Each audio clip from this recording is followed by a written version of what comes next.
So Western style book with a binding and Binding, okay. table of contents. So how could an average Tibetan, I'm talking like somebody who's not in a monastery, connect to this?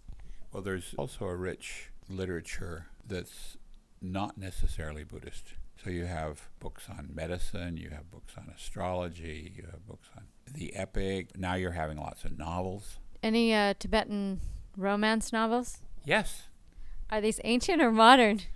some are ancient, some are modern. They're usually if they're ancient, they're called classics. Like one of our colleagues at the teachings, she's been asked to translate the Dzongsar epic, which is an epic about a king who conquers all the places around him. And, there's thousands of them. And you have some of these works in your library. Oh, yes. So your library isn't just for philosophy and religion. No, it's for everything. Do you have any sense of, well, you said thousands, but even a number of how many texts there might still be out lurking in the hinterland? Well, I sort of have always used the figure, this was before all recent discoveries. I've always said probably manuscripts that survived the Cultural Revolution. We count them in volumes, as bundles, and there's probably about 80, I would estimate 80,000. But they're finding so many more that just were not destroyed during the Cultural Revolution in China. China is the place everything is coming from. Where are they being found? They're being found in, people just squirreled them away. People found it objectionable to destroy their cultural heritage. But they don't tell people they have it. And then how do you find out about it? Well, I don't find out about it. So it's found out by people who are with great diligence, collecting information and finding ways of reprinting so that they can be made available. So you'll find it, or someone will bring it to your attention that there's a text, and you usually do you buy the text or do you? No. It is being printed in China, in Tibet, and these books then are eventually copies reach the West. And they come out in all sorts of formats. I mean, I'm confused because I'm thinking about the texts that you're saying were squirreled away. Those are old texts. And then they're found, right? They're found, and they're done by sort of a lithography. They're printed using some sort of photo offset, or they will simply copy them and make them available. But the originals will stay there. Oh, the originals stay there, sure. Okay. Because you also have originals. I have originals that we printed in India.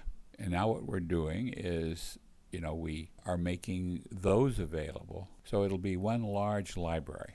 What's the most unlikely place that a Tibetan text has turned up that you can recall? Well, I had heard about a book on knot prognostication, knot sortilege. You tie knots to predict the future. And I had never seen it, but I knew that it existed because it was part of somebody's collected works. And I went to a library in India, and it had reached India, got into this library, and had been squirreled away there for many, many, many years. Yes, they're all over the place. Many books turned up in Western libraries because travelers went and found those books. There's a very interesting group of texts called the Namchu, or the Sky Teachings. It's a Nyingma cycle that a little boy started having these probably hallucinations, headaches, and he started drawing pictures, and he started, it's about everything, the Namchu. And it was, it's a 17th century collection, probably is about 12 volumes, and a senior scholar started writing down what the kids said. It became the major teaching of one particular monastery called Peiyu. And there had been this traveler, a French traveler, who had traveled through the area. And he'd been interested because these were illustrated block prints. So he brought back a set of everything that was available. And they were kept in the Musée Guimet in Paris. When our teacher, Dzongsar Khyentse Rinpoche, was trying to reconstitute the major teachings of all of the great Nyingma monasteries. He said, now what we need is this. So Mathieu Ricard, who's a very good scholar and practitioner, found, he knew that this collection was in the Musée Guimet.